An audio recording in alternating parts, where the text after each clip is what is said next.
Other market news, MTN Group Limited could cash in from an initial public offering of Africa's largest telecommunication towers company by selling a stake valued by the wireless carrier at about 27 billion rand. IHS Towers, of which Johannesburg-based MTN owns about 29%, is planning an IPO in New York.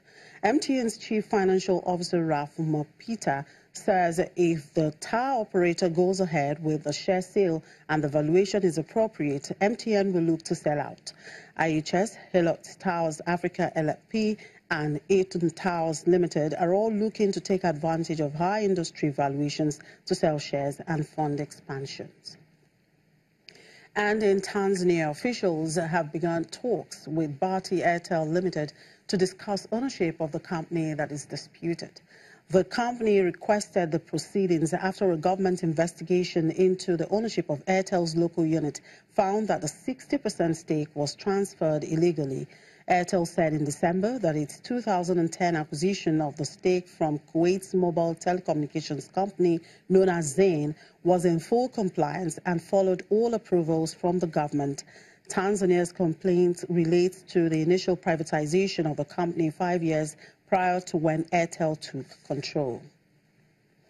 And in South Africa, a court has blocked state power utility Eskom from signing $4.7 billion of renewable energy deals, throwing the fate of the long-delayed projects into doubt. Eskom, whose coal-fired power stations supply the bulk of South Africa's electricity needs, was due to sign 27 contracts with private sector producers today, following last week's announcement by Energy Minister Jeb Radebe.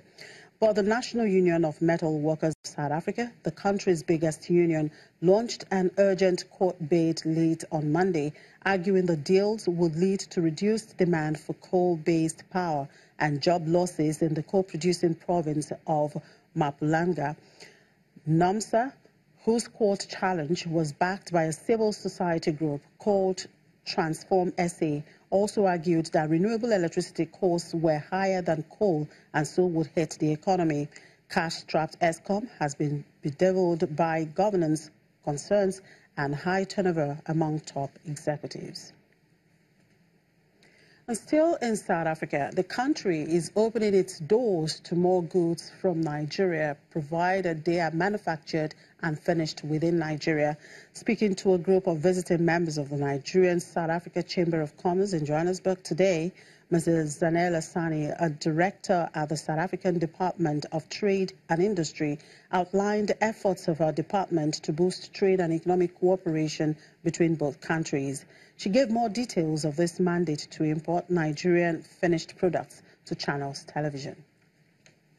What the South African government has realized is that trade with South Africa and many other countries on the continent is skewed very heavily towards South Africa, meaning that South Africa enjoys a trade surplus with most countries.